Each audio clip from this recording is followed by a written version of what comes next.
दोस्तों, जैसा कि हम सभी जानते हैं कि अभी भी इस यूनिवर्स में बहुत से ऐसे रहस्य छुपे हुए हैं जिनसे पर्दा उठाना बाकी है। और इन छुपे हुए रहस्यों से पर्दा उठाने के लिए दुनिया भर के हजारों वैज्ञानिक दिन रात एक्सपेरिमेंट कर रहे हैं। और आपको ये जानकर हैरानी होगी कि ये वैज्ञानिक सबसे ज्यादा एक्सपेरिमेंट जानवरों पर करते हैं, चाहे कोई वैक्सीन बनाने हो या फिर जेनेटिकली किसी को हाइब्रिड बनाना हो। दोस्तों, जानवरों पर किए जाने वाले ऐसे एक्सपेरिमेंट कभी कभी तो उनके लिए वरदान साबित होते हैं, लेकिन कभी कभी इतने खतरनाक होते हैं जिसकी हम और आप कल्पना भी नहीं कर सकते। आज की इस वीडियो में हम आपको जानवरों पर इंसानों द्वारा किए कुछ ऐसे ही एक्सपेरिमेंट्स के बारे में बताने जा रहे हैं, जिसे देखने के बाद आप भी सोचने पर मजबूर हो जाएंगे कि क्या ये एक्सपेरिमेंट हमारे लिए जरूरी था। तो चलिए बिना देर किए शुरू करते हैं हमारा ये एपिसोड। नमस्कार और स्वागत है आपका द मिस्टिकल लैंड पर ब्रिंगिंग बैक द डेड। दोस्तों, इतिहास के पन्नों को पीछे पलटते हुए आइए शुरुआत करते हैं कुदरत के नियम को चुनौती देने वाले एक ऐसे एक्सपेरिमेंट से जिसकी हम कल्पना नहीं कर सकते। इस एक्सपेरिमेंट के दम पर सन 1933 में अमेरिका के एक साइंटिस्ट रॉबर्ट ई कार्निश ने एक मरे हुए जीव को जिंदा करके पूरी दुनिया को हैरान कर दिया था। विज्ञान की दुनिया के अब तक के इस चुनौतीपूर्ण एक्सपेरिमेंट को रॉबर्ट ने लेज़रस 1, लेज़रस 2, लेज़रस 3 और लेज़रस 4 नाम के 4 डॉग की मदद से अंजाम दिया। उन्होंने सबसे पहले इन कुत्तों को नाइट्रोजन गैस मिक्सचर की हेल्प से मारकर टीटर बोर्ड पर बांधा और इनके मृत शरीरों में एड्रेनालिन और एंटीकोगुलेंट्स इंजेक्शन करके शरीर में घुल जाने तक घुमाया। एक्सपेरिमेंट के बाद लेज़रस 1 और 2 कुछ समय के लिए जीवित तो हुए, मगर थोड़ी देर के बाद कोमा में चले गए। वहीं बाकी के 2 डॉग लेज़रस 3 और 4 को वह पुनर्जीवित करने में सफल रहे। रॉबर्ट ने ये चमत्कारी एक्सपेरिमेंट डेड ह्यूमन बॉडी पर भी ट्राई किया, मगर वो असफल रहे। रॉबर्ट की सफलता देख थॉमस नाम के एक कैदी ने इस एक्सपेरिमेंट के लिए वॉलंटियर बनने की इच्छा जताई, परंतु कोर्ट ने उन्हें ये कहकर मना कर दिया कि अगर थॉमस वापस जिंदा हो गया तो उन्हें इसे डबल जेपर्डी के तहत छोड़ना पड़ेगा। दुनिया का सबसे सफल एक्सपेरिमेंट का अंत यहीं हो गया और रॉबर्ट हमेशा हमेशा के लिए गुम हो गए। वैसे आप चाहें इस एक्सपेरिमेंट पर बनी फिल्म लाइव रिटर्न यूट्यूब पर देख सकते हैं, जिसमें खुद रॉबर्ट ने न सिर्फ काम किया है बल्कि अपनी एक्सपेरिमेंटल वीडियोज भी शेयर की है। Dog have no soul. आत्मा अजर और अमर है, ये कहावत तो हम बचपन से सुनते आ रहे हैं, परंतु आत्मा का वजन कितना है, इसका जिम्मा उठाया 20वीं शताब्दी के साइंटिस्ट डंकन मैकडॉगल ने। मैकडॉगल ने अपने इस प्रयोग के लिए 6 ऐसे ट्यूबरक्लोसिस के पेशेंट को आइडेंटिफाई करके उनका वेट किया जो मरने की कगार पर थे, और फिर इस प्रक्रिया को पुनः उनकी मृत्यु के बाद दोहराया। अपने शोध में मैकडॉगल को पहले पेशेंट की जीवित और मृत्यु शरीर के वेट में मात्र 21 ग्राम का अंतर मिला, जो कि बाकी बचे मरीजों के वजन से अनुमान आसपास ही था। खुशी से पागल मैकडॉगल ने इस प्रयोग को 16 डॉग पर दोबारा रिपीट किया। अंत में इस बेचारे कसाई को किसी भी डॉग के जिंदा रहने और मरने के बीच के वजन में विशेष फर्क का पता न चल सका। मैकडॉगल ने इसके पश्चात people have soul that have 21 grams, dog have no soul का ये शुक्रिया बटोरने वाला बयान भी दिया। Dolphin intimacy with a human. मशहूर डॉल्फिन रिसर्चर जॉन लिली के द्वारा published book the mind of the dolphin ने 1967 में सबको अचंभित तब कर दिया जब उन्होंने अपनी असिस्टेंट मार्गरेट होस का एक मेल डॉल्फिन के साथ हुए यौन संबंध का जिक्र किया। उनके मुताबिक मार्गरेट 6 मंथ तक फ्लडेड हाउस में मेल डॉल्फिन के साथ रही, जिस बीच उन्होंने उसे मौज मस्ती के साथ इंग्लिश के कुछ वर्ड्स भी सिखाए। डॉल्फिन मार्गरेट के साथ इतनी फ्रेंडली हो गई थी कि वह उनसे यौन नजदीकियां बढ़ाने लगी और दोनों एक दूसरे के निजी अंगों का स्पर्श तक लेते दिखाई दिए। इतना कुछ हो जाने के बावजूद लिली के इस रिसर्च पर फंडिंग रुकी नहीं, किंतु जब तक सारी एक्टिविटी के पीछे सरकार को डॉल्फिन पर LSD के डोज होने की खबर मिली तो उन्हें इसे रोकना पड़ा और लव स्टोरी को यहीं पर एक दूसरे के साथ छोड़ना पड़ा।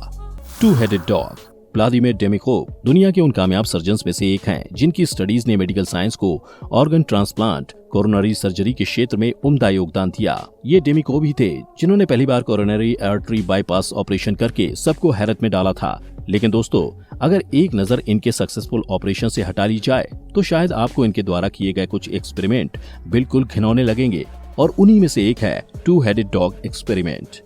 अपने इस खिलवाड़ भरे ऑपरेशन में डेमिकोव ने जर्मन शेफर्ड के नेक पर पपी का सिर, शोल्डर और उसके सामने के दोनों पैर स्टिचेस की मदद से जोड़ दिए। कुल मिलाकर ये सर्जरी सफल भी रही। दोनों डॉग्स आजादी से मूव कर रहे थे, मगर टिश्यू रिजेक्शन होने के कारण ज्यादा लंबे समय तक जिंदा न रह सके।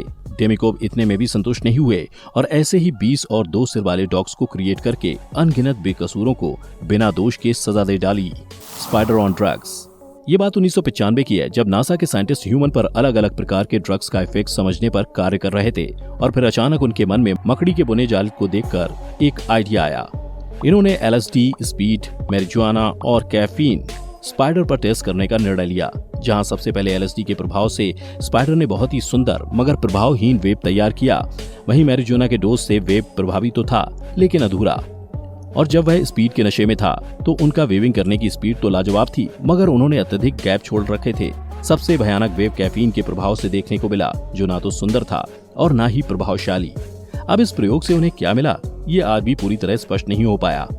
Elephant on LSD lysergic acid diethylamide के नाम से जाना जाने वाला ये डेंजरस और इलीगल ड्रग बॉडी में जाते ही इंसान को पागल प्रवृत्ति का बना देता है।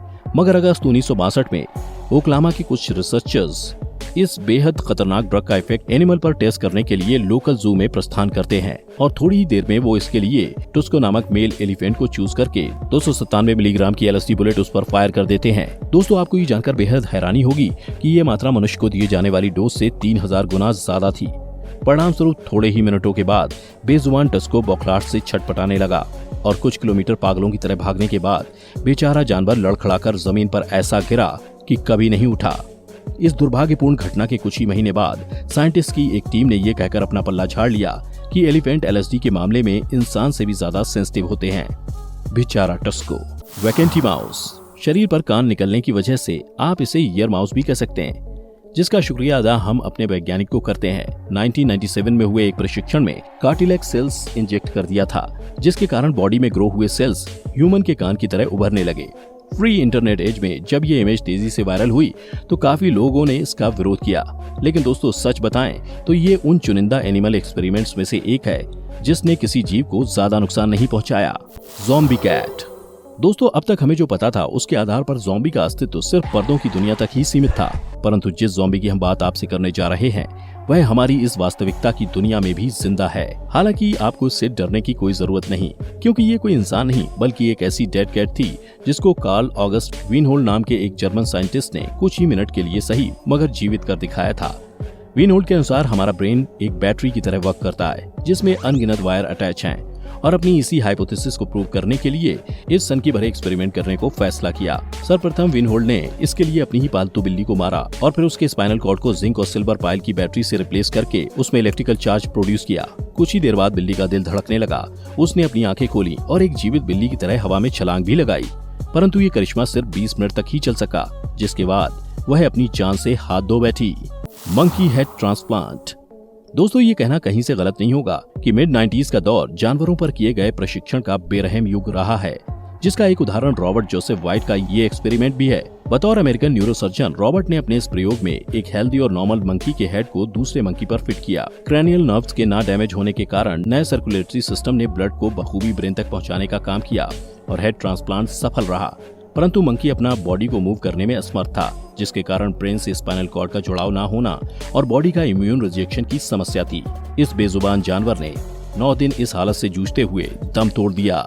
दोस्तों, खत्म होती है हमारी दुनिया के सबसे बेरहम एक्सपेरिमेंट की ये लिस्ट। उम्मीद है आपको हमारी आज की वीडियो पसंद आई होगी।